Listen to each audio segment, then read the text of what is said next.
Santa Lucia lived in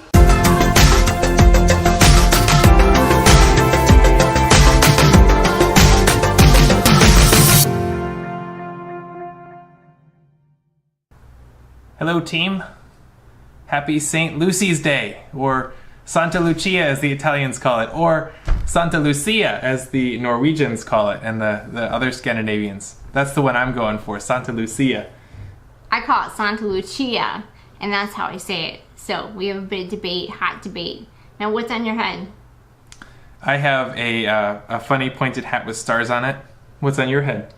So this is what the girls made for Santa Lucia Day. They made a crown that has little wreaths on it, and it has paper candles.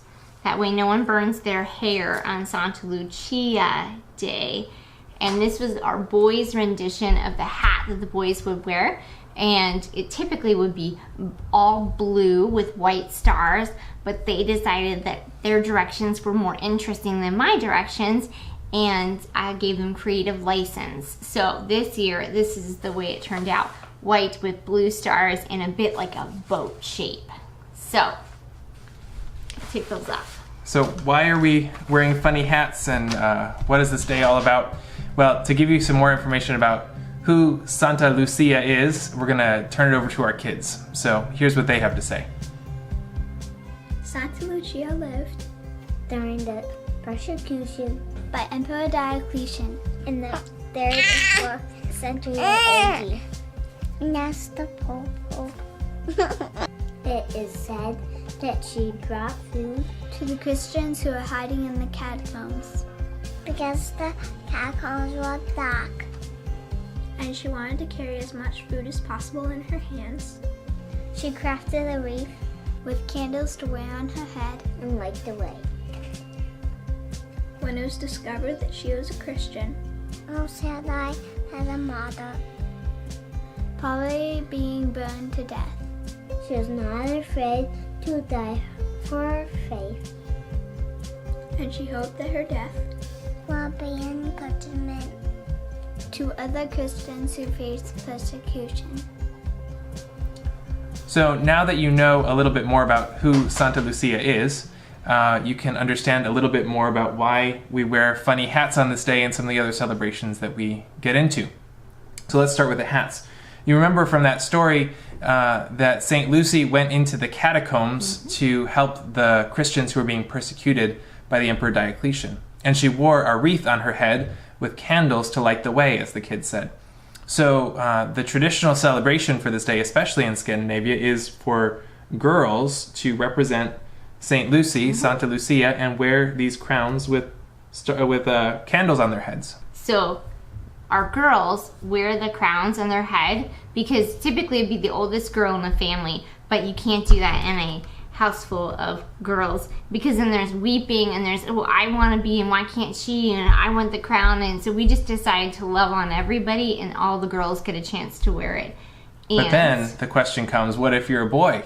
Then you feel left out too. You get a crown. And here's the thing. We weren't the first ones to think this one up, because boys all over the world on St. Lucy's Day were feeling left out. And so someone came up with the idea of these pointy hats with stars on them. Now, why pointy hats with stars on them?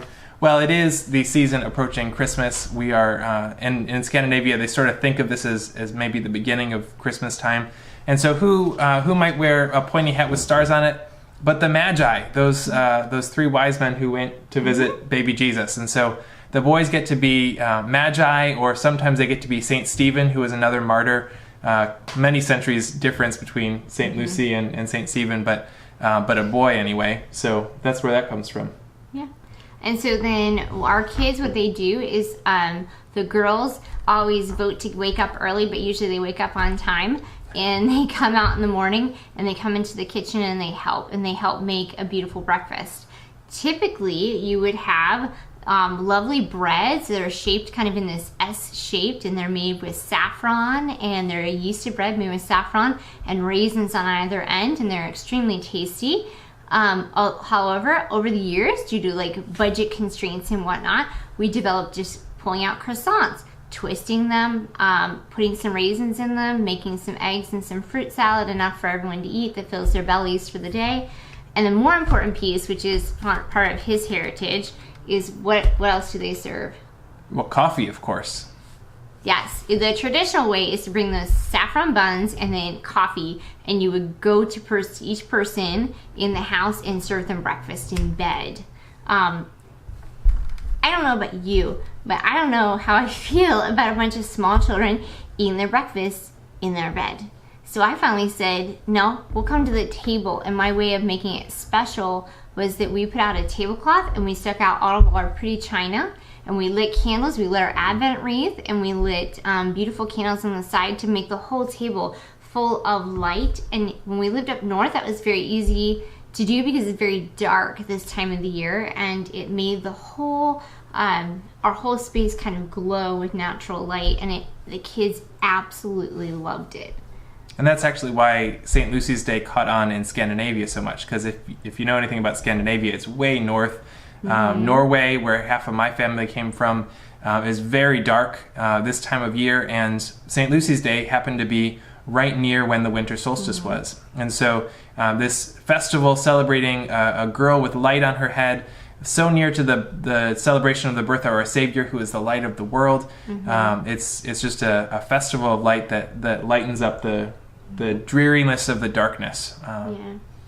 And so for us, we could wake up and we have breakfast, and it's a beautiful celebration. The kids get to use teapots and china cups, and parents have coffee, and we eat a beautiful, lovely breakfast of the things I mentioned before, and it's a great time of fellowship. And then Chris usually hustles off to work, and we do a quick cleanup.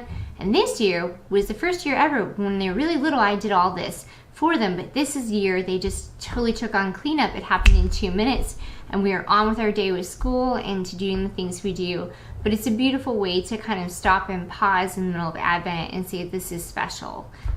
This day is special, and it helps us also remember the point of what we talk about through the rest of the day, which is that how can we be like Santa Lucia? How can we be someone who goes into the world and serves other people who are in need? How can we maybe even serve our neighbors? Is there something they need, or something that would bless them that we could do? How could we think about and ask God how He might call us to suffer and do things in the world that may be difficult and hard? So it really becomes a day where we have all this fodder for conversation of just, what does it mean to live as Christians in this world, to love the people who we're up against, whether that's us in our own family or our neighbors or the people in our church or the people we bump into on the places that we go throughout the week. So it's a beautiful way to celebrate a lovely tradition of Advent, and it's something that our family has fallen in love with. And I think if I ever tried to skip it, I think there would be an outright revolt / a bunch of little kids in the kitchen making it happen. So it's amazing where if you do the work for a few years, your kids catch on, and then they kind of take it on after you. This is such a wonderful season of celebrating, and there's so many different opportunities to remember the saints, both before and after Christmas, as well as to be pondering the birth of our Savior and His coming again.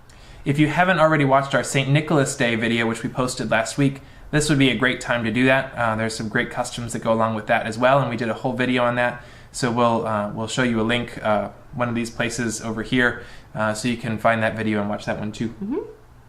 So if you like this video, or if it was helpful for you, can you please like, comment, or subscribe to our channel?